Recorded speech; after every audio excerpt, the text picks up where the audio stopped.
Senhor esteja convosco. Ele está no meio de nós. Proclamação do Evangelho de Jesus Cristo, segundo João.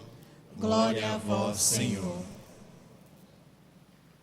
Naquele tempo, Jesus foi para o outro lado do mar da Galileia, também chamado de Tiberíades. Uma grande multidão o seguia, porque via os sinais que ele operava a favor dos doentes. Jesus subiu ao monte e sentou-se aí com os seus discípulos. Estava próxima a Páscoa, a festa dos judeus. Levantando os olhos e vendo que uma grande multidão estava vindo ao seu encontro, Jesus disse a Filipe: onde vamos comprar pão para que eles possam comer? Disse isso para pô-lo à prova, pois ele mesmo sabia muito bem o que ia fazer. Filipe respondeu: nem 200 moedas de prata bastariam para dar um pedaço de pão a cada um.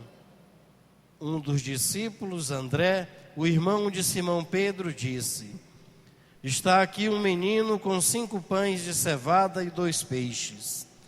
Mas o que é isso para tanta gente? Jesus disse: fazei sentar as pessoas.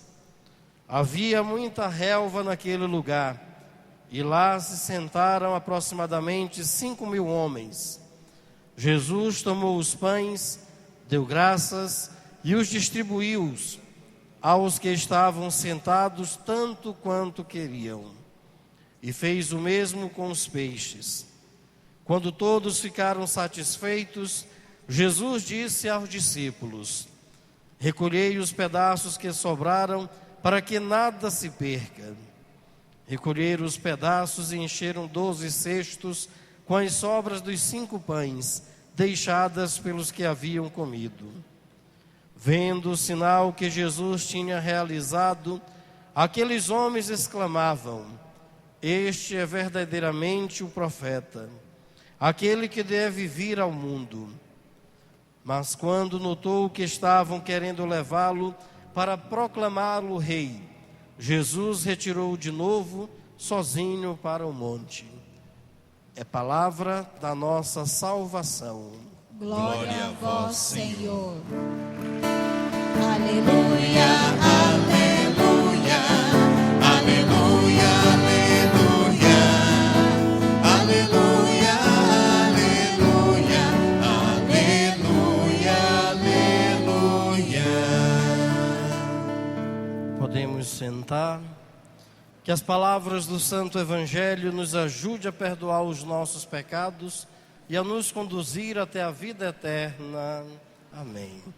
Estimados irmãos e irmãs, nós estamos celebrando hoje o 17º domingo do tempo comum.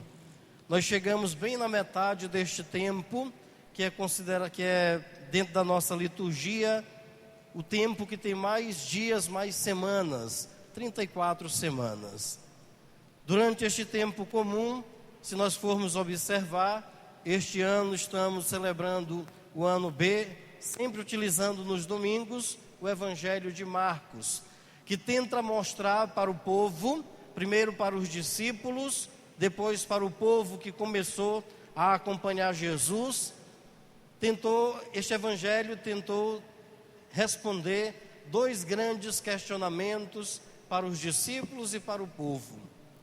Primeiro questionamento: quem é Jesus? Quem é este homem que faz milagre? Quem é este homem que acalma a tempestade? Quem é este homem que ressuscita a criança que estava morta? Quem é este homem que faz grandes coisas, que multiplica pães? Quem é este homem de fato? Este tempo comum é um tempo que nos convida a fazer uma leitura muito atenta da liturgia para percebermos quem é este Jesus e depois de reconhecer, de ter certeza de quem é este Jesus, como está lá no capítulo 8 do Evangelho de Marcos, quando ele pergunta para os discípulos: o que dizem por aí de mim?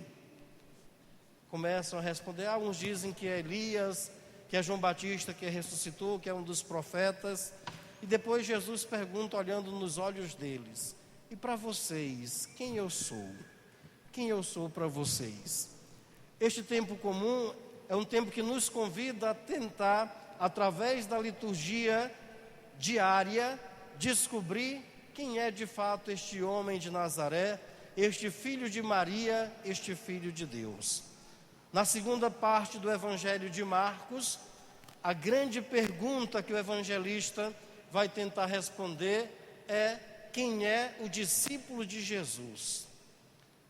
Por isso que este tempo comum nos convida a mergulhar profundamente na liturgia para descobrir este Jesus, quem é Ele, e depois saber como se tornar seguidor deste Jesus, discípulo deste Jesus, colaborador deste homem que veio fazer com que a humanidade fosse definitivamente liberta da escravidão do pecado e da morte, e fosse garantido novamente para a humanidade o aconchego junto do Criador, junto do nosso Deus Todo-Poderoso.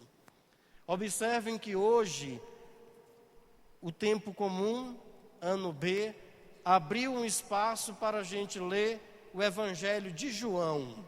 Hoje nós não vimos o Evangelho de Marcos, como é de comum na liturgia. E o Evangelho de João hoje nos convida a refletir sobre a partilha. Nos convida a mergulhar nesta leitura, neste capítulo 6 do Evangelho de João, para descobrir, através dos sinais que Jesus realiza, quem é de fato este homem na visão joanina, na visão da comunidade de João. Para a gente entender bem esta leitura, é bom que a gente comece a se questionar logo no início deste Evangelho um detalhe interessante. O padre Antônio até dizia hoje pela manhã na missa, começou a reflexão do Evangelho usando esta expressão, e de fato é verdade. O Evangelho de João, por ser um evangelho muito carregado de simbologias, de linguagem figurada, de sinais, ele não utiliza no Evangelho a palavra milagre e vai buscar uma outra palavra chamada sinais, para tentar levar o povo que estava escutando as palavras de Jesus, que estava escutando o Evangelho na comunidade joanina, a ir além de um simples milagre, a ir além de uma coisa que é feita ali, que faz o povo acreditar e bastou. Não é essa a intenção do Evangelho de hoje. Naquele tempo, Jesus foi para o outro lado do mar da Galileia, também chamado Tiberíades. Uma outra coisa interessante que aparece aqui neste Evangelho: de um lado está a sinagoga, tem o mar de Tiberíades, ou o mar da Galileia, do outro lado está o monte, né? O que separa um do outro é apenas o mar de Tiberíades ou o mar da Galileia. E Jesus sai de um lado, vai para o outro com os seus discípulos e percebe que uma grande multidão começa a acompanhar Jesus. Mas talvez não acompanhem Jesus por escutar os seus ensinamentos, por acreditarem profundamente naquilo que Jesus dizia e naquilo que Jesus fazia. Talvez eles acompanhavam Jesus, mas pelo fato de Jesus curar as enfermidades, de Jesus trazer para eles uma situação confortável, de trazer para eles uma situação de esperança de uma vida melhor. Não por acreditarem fortemente que ali era o Messias, era o Filho de Deus. É tão verdade que lá no finalzinho do Evangelho, no versículo 14, diz o seguinte, o evangelista João: vendo o sinal que Jesus tinha realizado, aqueles homens aclamavam: este é verdadeiramente o profeta. Não diziam que era o Filho de Deus, não diziam que era o Messias, mas dizia que este era o profeta. E aí Jesus, lá com os seus, quando vai abençoar o pão, ele olha em volta de si e percebe que uma grande multidão estava ali próximo dele, querendo se alimentar dos pães que ele multiplicava, querendo ouvir a sua palavra para curar as suas enfermidades. E Jesus, para fazer um ensinamento muito forte para os discípulos, ele chama Filipe e diz: Filipe, onde é que nós iremos comprar comida para todo este povo? Como é que nós vamos fazer para alimentar esta quantidade de pessoas que tem aqui? Quantas pessoas o Evangelho diz que tem? 5.000 pessoas, né? Nos outros evangelistas sinóticos dizem 5.000 homens, sem contar mulheres e crianças. Então 5.000 pessoas. E o Evangelho é muito forte quando ele diz: Jesus perguntou isso para colocar os discípulos à prova, para tentar mostrar para eles que aquele homem que estava ali presente não era um homem que somente fazia milagres, não era um homem que somente passava a mão na cabeça do povo, mas era um mestre que ensinava a resolver os problemas que apareciam no meio da comunidade. Nos outros evangelistas, são os próprios discípulos que chegam e dizem: Senhor, já está tarde, despede este povo para ir comprar comida nos povoados. E Jesus se volta para eles e diz: vocês mesmos vão dar comida para este povo. Mas como que nós vamos fazer isso, se não temos dinheiro? Tu disseste um pouco atrás que não era para a gente levar para o caminho nem sacola, nem dinheiro, nem cajado, não levar nada. E agora, como é que nós vamos comprar comida para este povo todo? E depois aparece a figura de André aqui no Evangelho. André diz: Senhor, tem uma criança aqui que tem 5 pães e 2 peixes. Mas o que é isso para esse tanto de gente se alimentar? É insignificante, não dá nem para 10 pessoas comerem e se satisfazerem aqui com aquilo que esta criança tem. Olha a imagem, a outra imagem que aparece, a imagem da criança, que para a cultura judaica não era valorizada, né? Era até desprezada, criança, mulheres, né? Não eram valorizados. E é a figura de uma criança que traz a solução para alimentar o povo. E Jesus começa talvez a pensar da seguinte forma: vocês ainda não entenderam nada. Tanto tempo eu já estou com vocês, 3 anos ensinando, e vocês ainda não aprenderam nada. É fácil fazer as coisas acontecerem. Basta, de fato, nós termos força de vontade para resolver o problema que está aqui no nosso meio. E aí Jesus pede para os discípulos fazerem o povo sentarem na grama. E quando vão dividir o povo, fazer o povo sentar na grama, os outros evangelistas até dizem: sentou em grupos de 50 e em grupos de 100.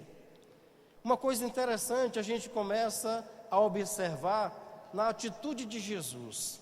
Quando ele pede o povo para sentar, quem senta, quem tem tempo para escutar, não é verdade? Quando a gente está com pressa, não diz aí mesmo que eu escuto daqui, eu estou com pressa, não dá tempo de sentar. Mas pede o povo para sentar. Mostrou ali que o povo estava disposto a escutar o mestre a falar. Quando sentam em pequenos grupos de 50 e de 100, aqueles grupos ali começam a conversar entre eles. Se nós estivermos em um lugar que tem uma concentração, vamos supor, de 40 a 50 mil pessoas, a gente não conhece quem está na frente, não é verdade? Não sabe quem está atrás, quem está do lado esquerdo, quem está do lado direito. Mas se sentar em grupo menor, a gente começa a conversar, pergunta: como é o teu nome? De onde tu veio? Tu és de que região? Quem são os teus pais? Começam a partilhar a vida.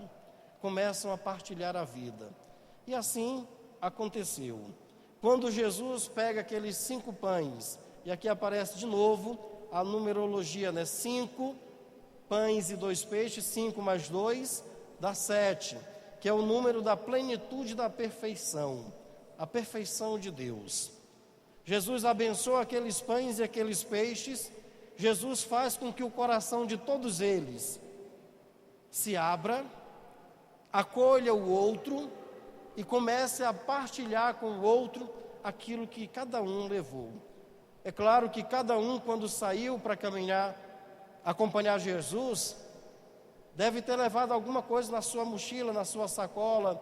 E como a comida era pão, devem ter levado pães na sacola porque não sabiam quando iam voltar para casa. E na hora da oração, cada um coloca em comum aquilo que trouxe, partilha aquilo que tem, todo mundo se alimenta e fica satisfeito. Quem já viajou de ônibus aqui, levante o braço. Para bem longe. Quando a gente senta lá na cadeira do ônibus, leva alguma coisa ali para comer, um biscoito, alguma coisa, um suco para tomar. Tem uma pessoa sentada do seu lado, você começa a conversar, começa a fazer amizade, não é assim? Na hora que você vai comer, você consegue comer sozinho? Consegue? Não. Você oferece para o outro, você aceita. Embora que a pessoa diga, não quero, mas você vai oferecer.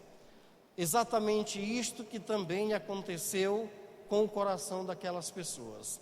Colocaram em comum tudo que tinham e ninguém ficou com fome. O que Jesus está querendo mostrar aqui, com este sinal, o grande ensinamento que Jesus quer dar para o povo, se de fato aquilo que nós temos for partilhado, é o suficiente para alimentar todas as pessoas que existem na terra, para saciar a fome de todas as pessoas que vivem aí nas ruas, nas cidades mais pobres do nosso Brasil, passando fome, passando necessidade. Dizem aí os gráficos, os dados estatísticos, que nunca se produziu tanto alimento no mundo como se produz hoje. Por outro lado, também se fala que nunca se morreu tanto de fome como se morre hoje neste nosso mundo.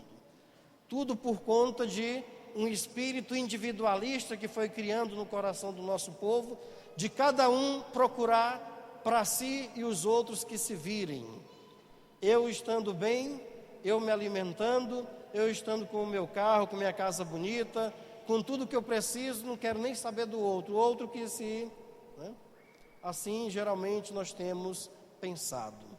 Se nós formos olhar no livro dos Atos dos Apóstolos, lá nos capítulos 1 e 2, nós vamos ver um outro ensinamento bonito que a Bíblia nos dá sobre a partilha. Lá diz que os cristãos tinham tudo em comum, dividiam seus bens com alegria, e no meio deles ninguém passava necessidade. Ninguém passava necessidade, ninguém passava fome, ninguém passava por situações difíceis, porque a própria comunidade conseguia resolver os problemas que surgiam, que apareciam ali no meio da comunidade. Esta liturgia de hoje, principalmente este evangelho, e a primeira leitura, que também tem a mesma mensagem do segundo livro dos Reis, nos convida a olhar para a nossa vida, para a nossa comunidade, para a nossa cidade, e olhar o que é que nós temos que poderia ajudar aqueles que não têm. O que é que nós temos em grande escala que poderia ser partilhado com aqueles que não têm. Às vezes eu fico pensando, outro dia eu escutando a conversa de duas jovens senhoras, e uma até dizia assim, mulher... Hoje eu tive tanta dificuldade de decidir a roupa que eu ia usar.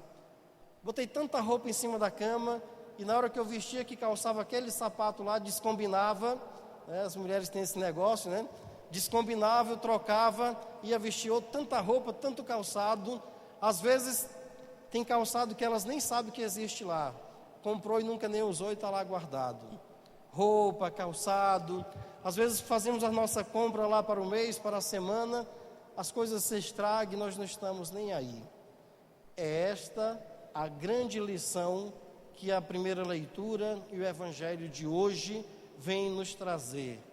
Nós poderíamos nos organizar, nós poderíamos sentar juntos e refletir o que fazer para acabar com a miséria, para acabar com a fome, com a necessidade do povo, da nossa comunidade, da nossa cidade.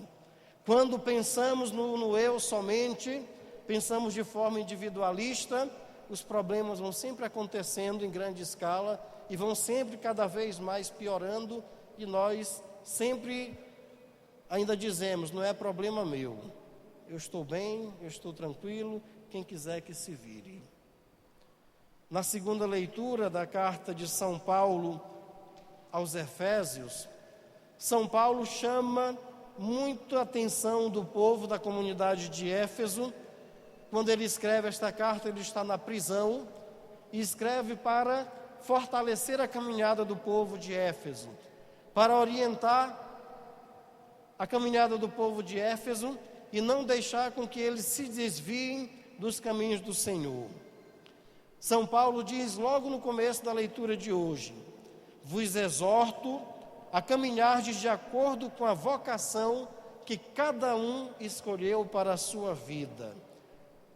E coloca duas palavrinhas que são palavras que deveriam acompanhar cada um de nós em todos os dias da nossa vida: com toda a humildade e com toda a mansidão. Duas palavrinhas que nós deveríamos aprender a falar todos os dias e a viver todos os dias, a colocar no nosso vocabulário diário mesmo.